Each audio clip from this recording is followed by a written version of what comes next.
Entonemos ahora el himno 490, dilo a Cristo. Si estás cansado y abatido, dilo a Cristo.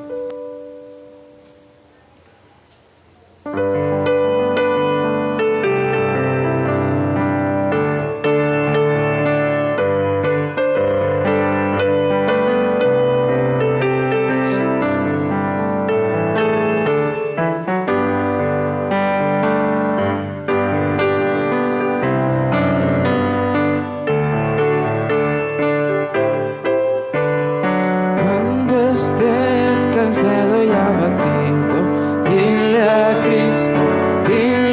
Cristo, si te sientes débil, confundido, dile a Cristo el Señor, dile a Cristo, Él es tu amigo más fiel, no hay otro amigo como Cristo, dile tan solo a Él. Cuando estés de tentación cercado, mira a Cristo, cuando rujan huestes de pecado, mira a Cristo el Señor, mira a Cristo, Él es tu amigo más fiel, no hay otro amigo como Cristo, dile tan solo a Él. Cuando llegue la final jornada, dile a Cristo, te dará al cielo una entrada. Dile a Cristo el Señor, dile a Cristo, Él es tu amigo más fiel. No hay otro amigo como Cristo, dile tan solo a Él. Hermanos, buenos días nuevamente.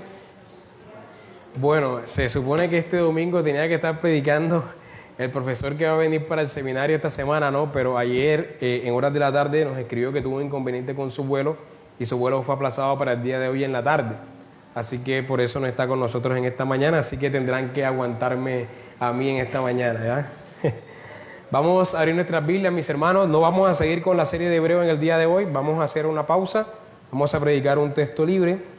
Vamos a abrir nuestras Biblias en capítulo 6 de Mateo, versículo 9 hasta el 15. Básicamente la oración del Padre Nuestro. Vamos a leer desde el versículo 9. Vamos a ponernos de pie, ¿sí?, para leer la palabra del Señor. Mateo capítulo 6, versículo 9. Dice la palabra del Señor. Vosotros pues oraréis así: Padre nuestro que estás en los cielos, santificado sea tu nombre. Venga tu reino, hágase tu voluntad como en el cielo, así también en la tierra.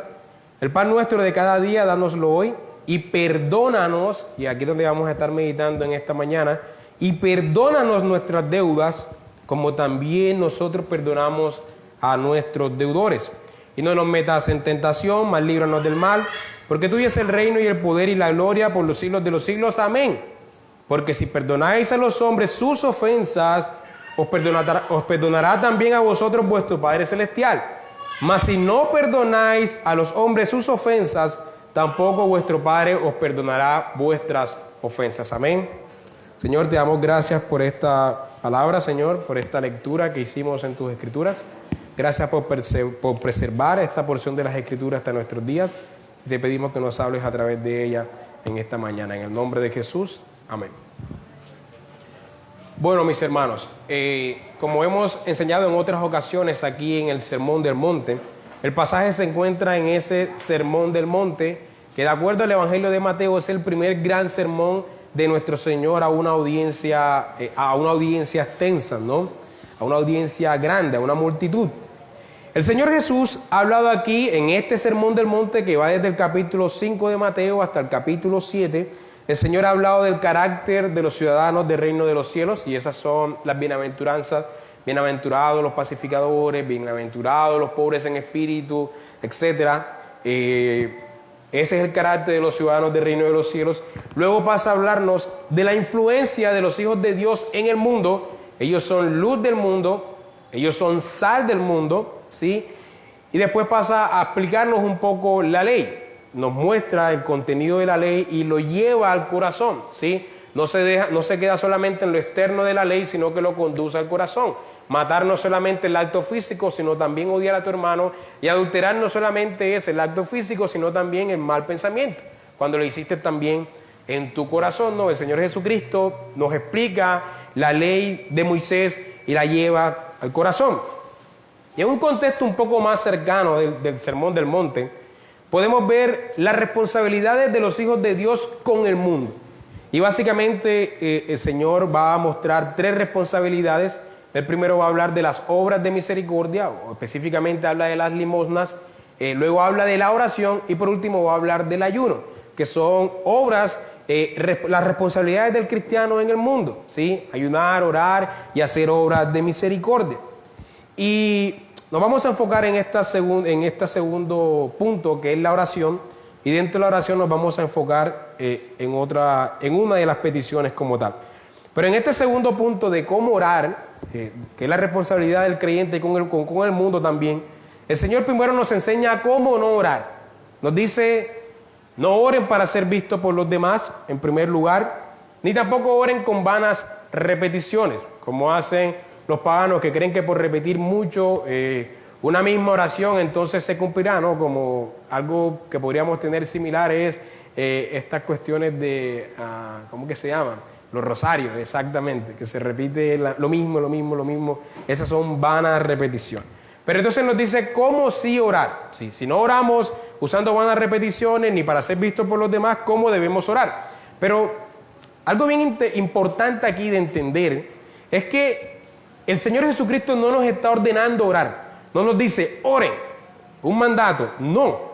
Sino que Él nos está enseñando a cómo orar. Es decir, se da por sentado que todos los que creen en Cristo son personas de oración, ¿sí? No se nos ordena orar, sino que se da por sentado que ya oramos y entonces se nos explica a cómo orar. Matthew Henry, por ejemplo, hablando de este punto, dijo lo siguiente: aquí se da por sentado que todos los discípulos de Cristo oran. Y dice algo que es bastante confrontador. Puede que sea más rápido hallar a un hombre vivo que no respire, lo cual es una imposibilidad, que a un cristiano vivo que no ore, ¿sí? Así que lo primero que se da por sentado aquí es que el cristiano ora. Y se nos muestra la actitud de la oración. Se nos dice que debe hacerlo en secreto, es decir, para no ser visto por los demás, entonces que lo haga en secreto, pero aquí no se está prohibiendo la oración en público, ¿no? Sino simplemente esa actitud de hipocresía de los fariseos que no oraban en secreto, sino que iban y oraban en público para ser vistos y para ser escuchadas las oraciones elocuentes que ellos tenían, ¿no? Y lo segundo, orar con confianza, es decir, en una relación filial de padre a hijo, ¿sí? Por tanto, no debemos usar vanas repeticiones como si Dios nos fuera a escuchar por la cantidad de las repeticiones que hacemos de una oración, sino que Él nos escucha porque es nuestro Padre y nosotros somos sus hijos, ¿sí? Entonces debemos orar con esa confianza, ¿ya? Y lo segundo que vemos en esta cuestión de la oración es el contenido de la oración en sí. En primer lugar, vemos a quién se dirige la oración. Se dice Padre nuestro, ¿no? Aquí nos enseña a quién se dirige la oración, es al Padre. ¿Y quiénes son los que oran? Es decir, son los hijos, ¿sí? Y en este punto hay algo que dice Paul Washer, que dice, si entendiéramos lo que significa Padre nuestro, nunca más volveríamos a ser los mismos, ¿sí? Solamente esa expresión Padre nuestro tiene una profundidad, un significado tan profundo que valdría solamente meditar en esta sola expresión, ¿no? Porque cuando decimos Padre nuestro, hablamos de la cercanía de Dios con nosotros, ¿sí? De la cercanía de Dios con nosotros, es nuestro Padre. Pero a la vez, cuando se nos dice que está en los cielos, Padre nuestro que está en los cielos, hablamos de la reverencia que debemos tener en la oración. Porque debemos entender que sí es nuestro Padre, por supuesto, y aquí hay confianza, hay filiación, pero no es como nuestros padres terrenales, ¿sí? Es un Padre que está en los cielos. Y se nos muestran las peticiones que vemos en la oración, que son 6 peticiones en sí. 3 peticiones tienen que ver con Dios, ¿sí? Santificado sea tu nombre, venga a tu reino, que son peticiones del avance o por el reino de Dios que ya está establecido aquí en la tierra, y hágase tu voluntad. Y las 3 peticiones están conectadas entre sí, porque cuando pedimos que el nombre de Dios sea santificado en el mundo, es decir, que el mundo reconozca a Dios como santo y santifique su nombre, entonces estamos pidiendo que el reino de Dios venga cada vez más. Y cuando pedimos que el reino de Dios venga cada vez más y se establezca cada vez más, estamos pidiendo que se haga la voluntad de Dios tan perfectamente como se hace en el cielo, aquí y en la tierra, ¿sí? Así que las 3 peticiones van conectadas. Y las últimas 3 peticiones tienen que ver con nuestras necesidades. Danos nuestro pan de cada día, el alimento diario, perdona nuestras deudas y líbranos del mal, ¿sí? Pero nosotros nos vamos a enfocar en la 5ª petición en esta mañana. Perdona nuestras deudas como también nosotros perdonamos a los deudores. Por eso he titulado este sermón, Nuestras deudas han sido perdonadas. Nuestras deudas han sido perdonadas y lo veremos básicamente en 3 puntos. La magnitud de nuestra deuda, el perdón de nuestra deuda y el deber de perdonar las deudas. La magnitud de nuestra deuda, el perdón de nuestras deudas y el deber de perdonar las deudas, ¿sí? Antes de continuar explicando el pasaje, quisiera hacer una pequeña aclaración. Por el contenido de los versículos 14 y 15, que ustedes pueden ver allí en sus Biblias, 14 y 15, que dice: porque si no perdonáis a los hombres sus ofensas, os perdonará también a vosotros vuestro Padre Celestial.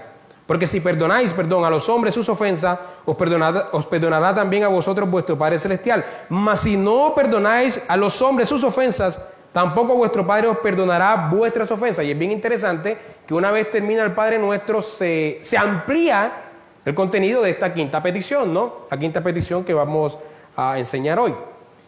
Pero al ver esos versículos 14 y 15, se podría llegar a pensar que el perdón de Dios hacia nosotros está condicionado por el perdón de nosotros hacia nuestros semejantes, ¿sí? Pero este razonamiento es errado. El perdón de Dios no está condicionado a nuestro perdón hacia otros, ¿sí? Al contrario, nosotros perdonamos a otros porque hemos sido perdonados, ¿sí? Para poder perdonar a los otros necesitamos recibir el perdón divino. Para poder perdonar a los otros, primero necesitamos estar conscientes del perdón que hemos recibido, ¿sí? Estar conscientes de que hemos sido perdonados por Dios.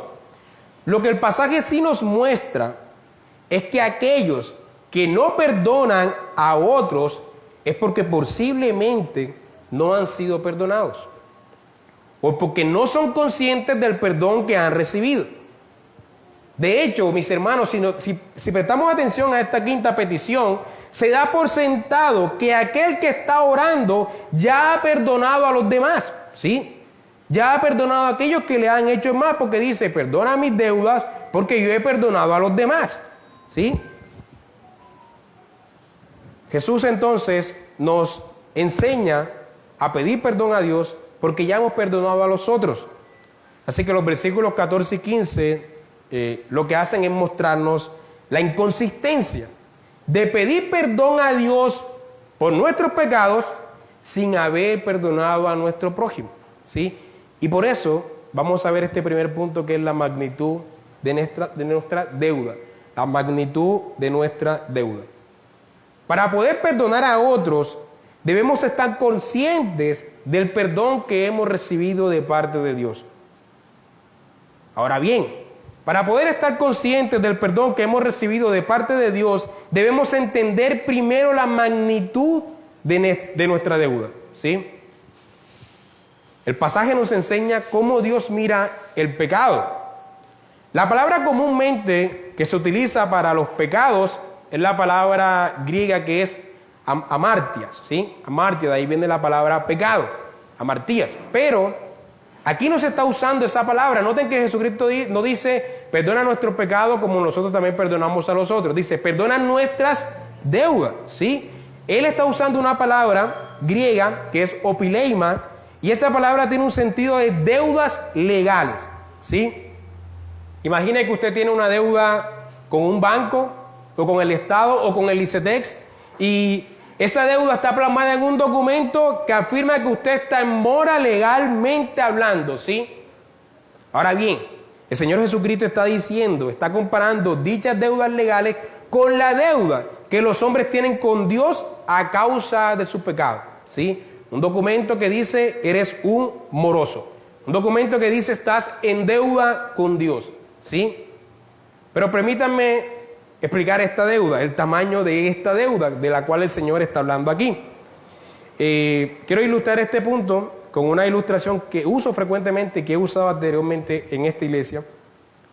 Si tú no estuvieras en Cristo, el tamaño de tu deuda con Dios sería más o menos así. Por muy moral que tú seas, ¿sí? Por muy santo que tú te creas, has pecado con Dios por lo menos unas 10 veces al día, ¿sí? Por lo menos. Y esta cifra, por supuesto, es ridícula, porque sabemos que esos 10 pecados los cometemos en menos de una hora, ¿sí? Pero pongamos el ejemplo de que hemos pecado contra Dios 10 veces por día.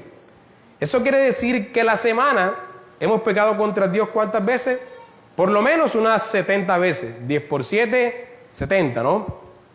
Es decir, que al año, si la semana tiene 54 semanas, creo que si el año tiene 54 semanas, creo que es que tiene, al año habrás pecado por lo menos unas 3.780 veces, ¿sí? Y si tienes 31 años recién cumplidos como yo, entonces habrás pecado por lo menos en tu vida unas 117.180 veces. Todo esto sin contar que cuando no eras cristiano, pecabas 10 veces más, ¿sí? Multiplicado por 10 cuando no eras cristiano. Así que la deuda con Dios, entonces es una deuda inmensa, imposible de pagar. Pero además, déjame recordarte que con uno solo de esos pecados, con uno solo, tú ya merecías el infierno, ¿sí? Porque tu pecado fue un pecado cósmico. Tú has pecado contra el creador del universo. La condenación eterna no es por acumulación de pecados, ¿sí? Basta solamente con uno solo para ser culpables del infierno eterno. Hemos pecado contra un Dios eterno y esta es la razón por la que el infierno es eterno, ¿no? Pregunta, ¿cuántos pecados necesitaron cometer Adán y Eva para ser castigados y expulsados de la presencia de Dios? Uno solo, ¿no? ¿Y qué nos hace pensar que 117.180 pecados no merecen el infierno eterno? Ahora bien, ¿alguna vez te has puesto a meditar en la eternidad?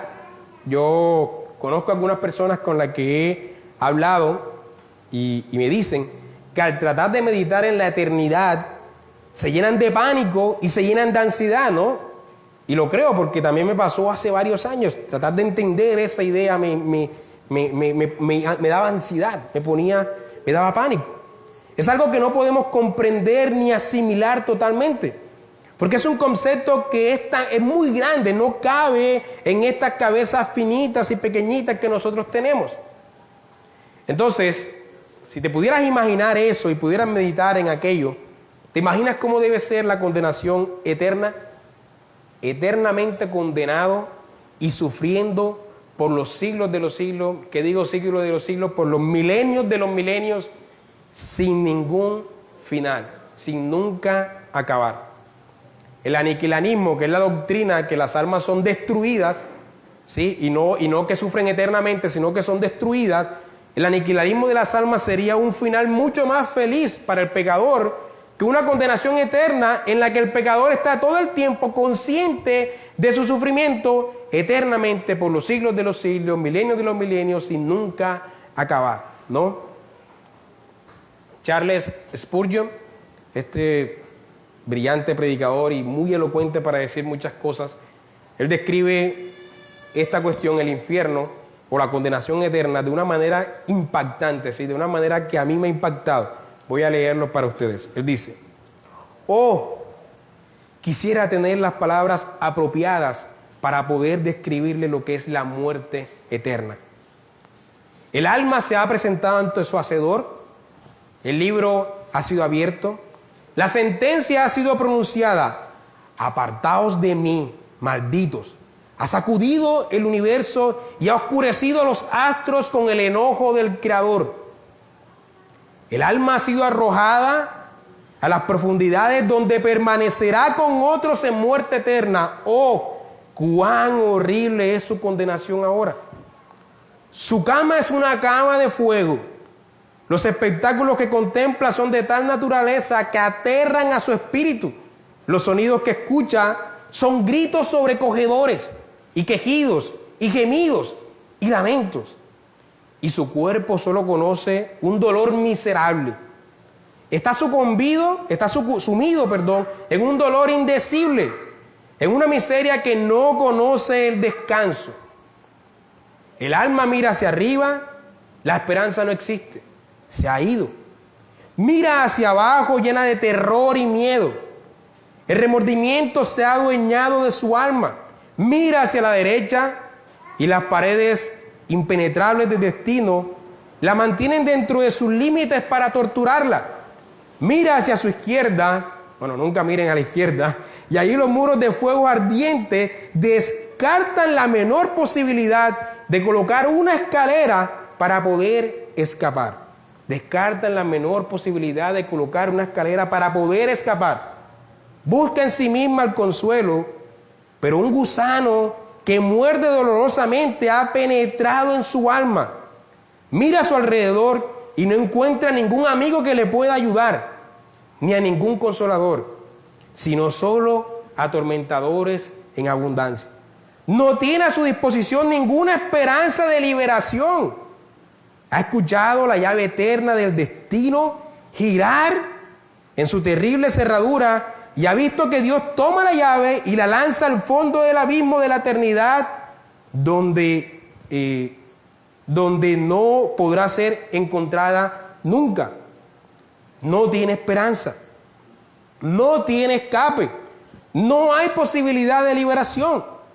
Desea ardientemente la muerte, pero la muerte es su encarnizada enemiga y no vendrá. Desea la muerte y no llega. Anhela la no existencia, anhela que la no existencia lo trague. Pero esta muerte eterna es peor que la aniquilación. Anhela la exterminación como el trabajador ansía el día de descanso. Espera ser tragado por la nada, de la misma manera que un preso ansía su libertad. Pero nada de esto sucede. Está eternamente muerto. Wow, qué descripción, ¿no? Es impresionante.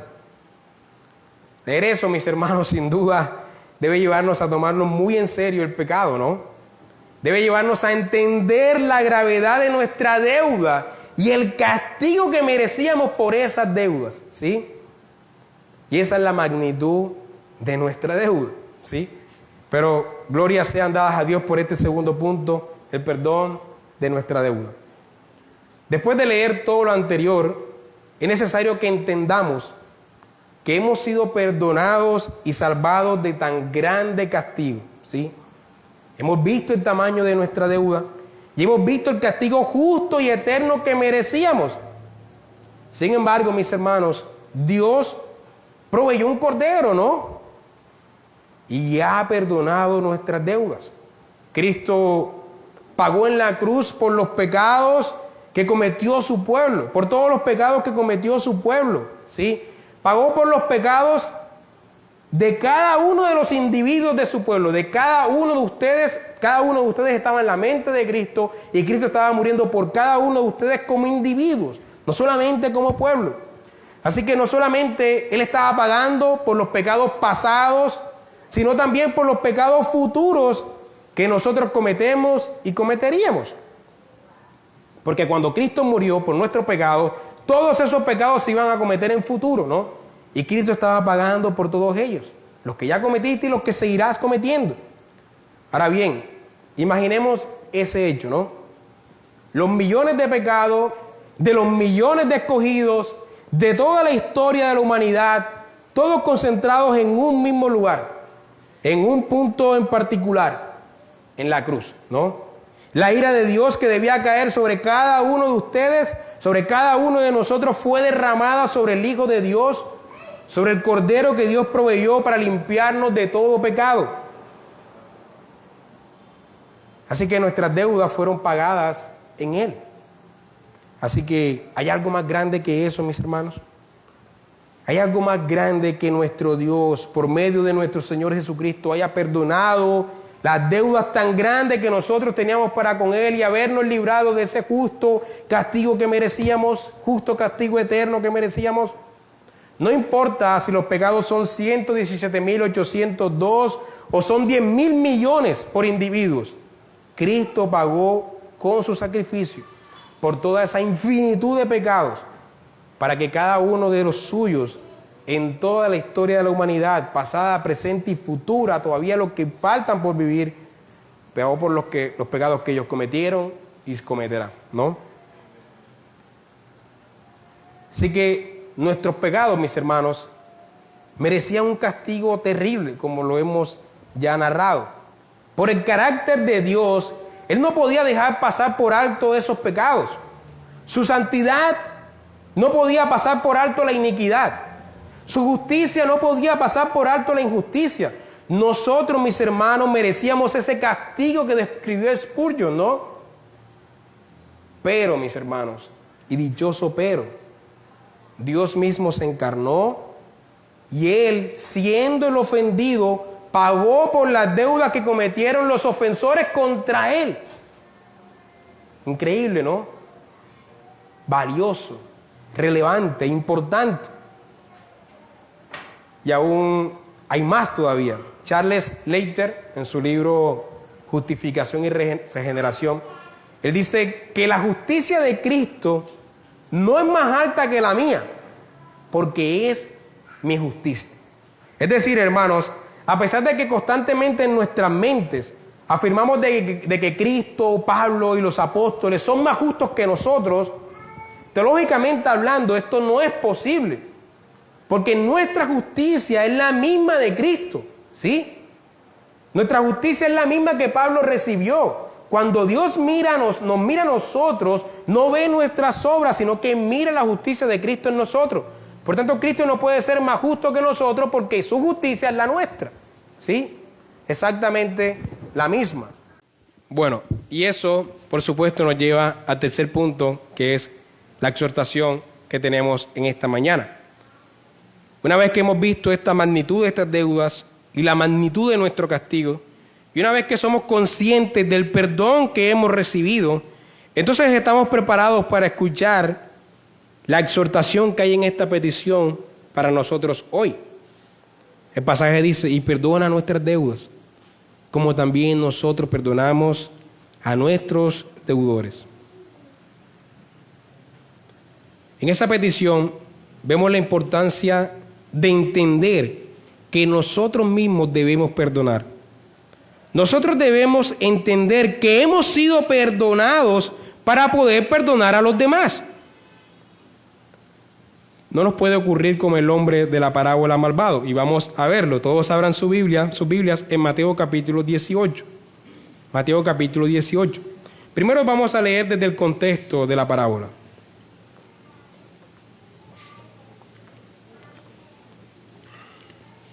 Mateo 18, versículo 15.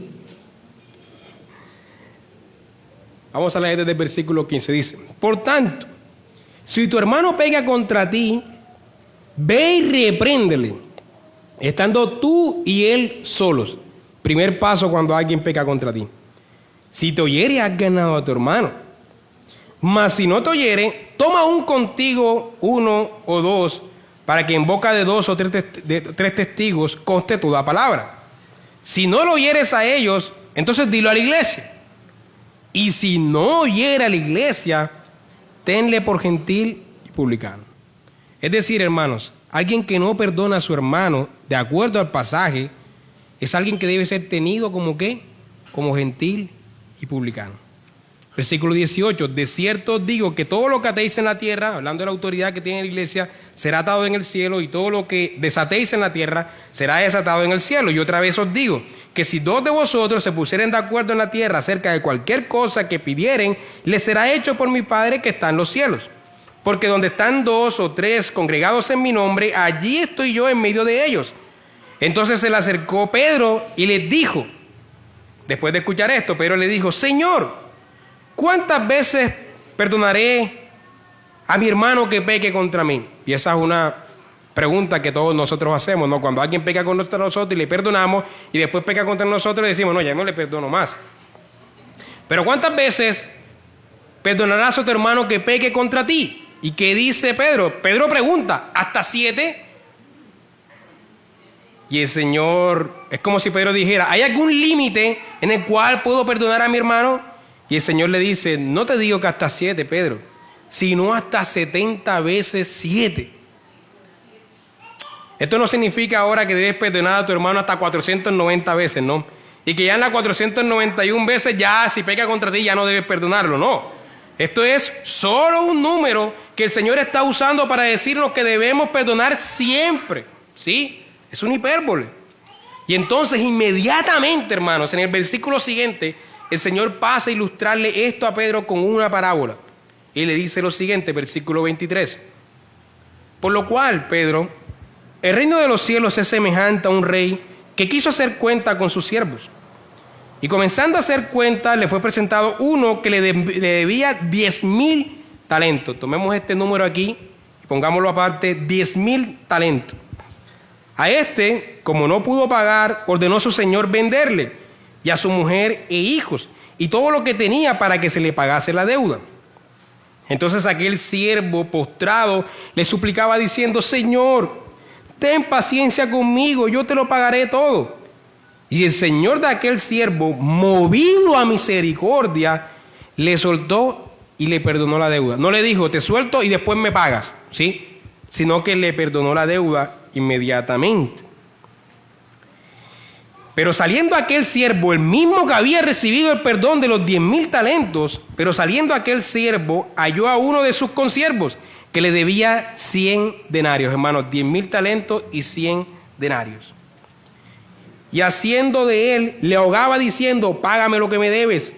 Entonces su consiervo, postrado a sus pies, le rogaba diciendo, ten paciencia conmigo y yo te pagaré todo.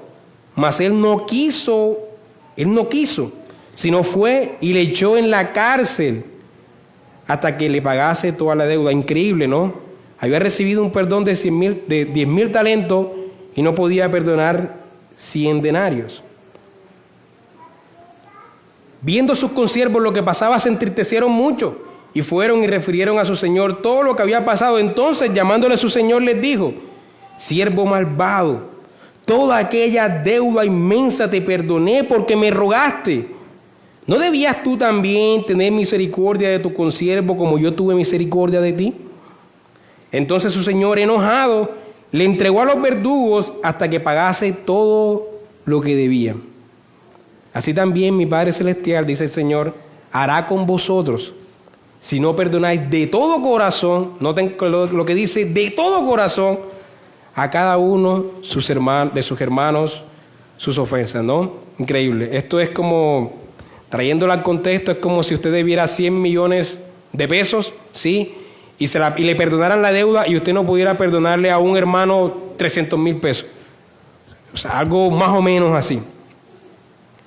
Así que la conclusión de esta parábola es que el siervo malvado no había entendido el perdón que él había recibido, ¿sí? Que eran 100 denarios en comparación con los 10,000 talentos que le habían sido perdonados a él. Toda esta ilustración, por supuesto, se relaciona con el perdón que nosotros hemos recibido de Dios. El perdón que Dios nos ha dado es muy grande, es incalculable, ¿sí? Incluso más que 10,000 talentos, es incalculable. Hermanos, no hay ninguna ofensa que alguien pueda cometer contra ti que sea más grande que la que tú has cometido contra Dios. Ninguna. Y es por eso que nuestro corazón nunca debe guardar rencor, sino que nuestros corazones deben perdonar. ¿Sí? Recuerdo en una ocasión el pastor Luis Román, no recuerdo si predicando este pasaje, pero sí predicando sobre el perdón. Él dijo una frase que yo la apunté y todavía hoy día la tengo apuntada. Dice, la ofensa en el corazón que retiene el perdón hacia el ofensor es ausencia de Cristo. ¿Sí? La ofensa en el corazón que retiene el perdón hacia el ofensor es ausencia de Cristo. Ustedes saben que el pastor Luis Román es muy poeta, así que escribe de esa manera, ¿no? Esto es así, mis hermanos, porque el que no perdona a su hermano no ha sido consciente del perdón que él ha recibido. ¿Sí? ¿Qué son 100 denarios, mis hermanos, en comparación con 10,000 talentos? ¿Qué es el pecado que tu hermano ha cometido contra ti en comparación con los millones de pecados que Dios te ha perdonado a ti? Nuevamente, alguien que no ha perdonado no ha entendido el perdón tan grande que ha recibido. Por otra parte, alguien que no ha perdonado a su hermano demuestra que posiblemente él mismo no ha sido perdonado. ¿Sí? Como dijo John Owen en una ocasión, el perdonar a otros nos garantiza el perdón para nosotros mismos, pero el no perdonar a otros demuestra que nosotros mismos no hemos sido perdonados. Mis hermanitos, debemos aprender a comprender y a perdonar a nuestros hermanos, ¿sí? Aunque la ofensa sea muy grande, nunca va a ser más grande que la que tú has cometido contra Dios. Pero debemos aprender también a olvidar las ofensas, como Dios se ha olvidado de las nuestras. ¿Recuerdan el sermón del domingo pasado? Sin relación con el pecado.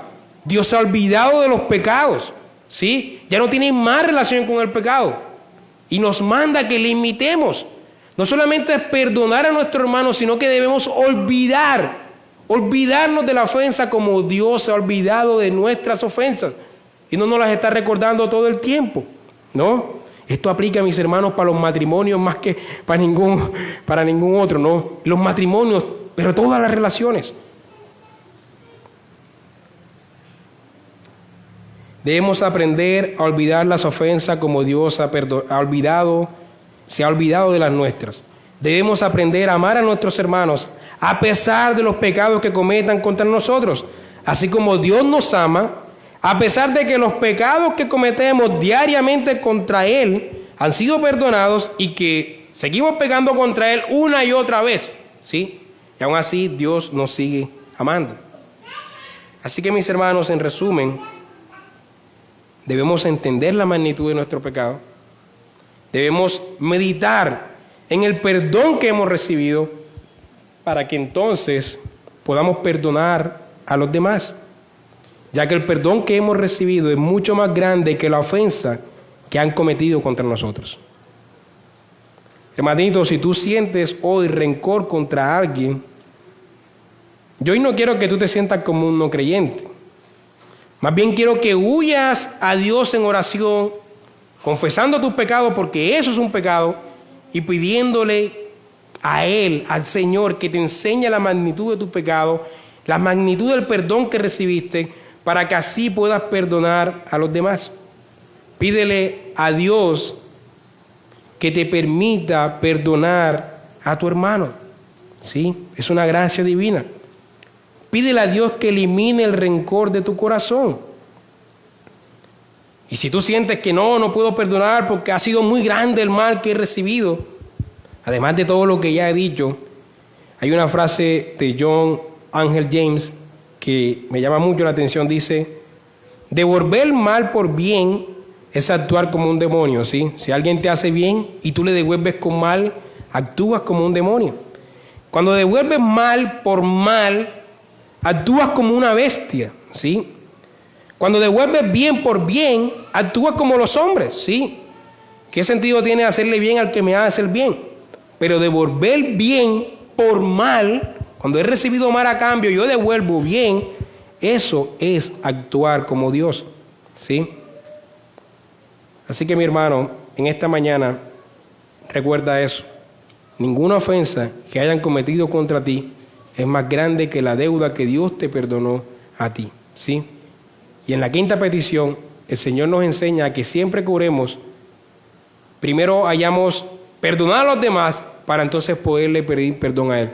Porque somos inconsistentes pidiéndole perdón a Dios por nuestros pecados todos los domingos o cada vez que oramos, si nosotros mismos no hemos podido perdonar a aquellos que nos han ofendido, ¿sí? Señor, te damos gracias por esta palabra. Te pedimos que tú la apliques a nuestras vidas. En el nombre de Jesús, amén.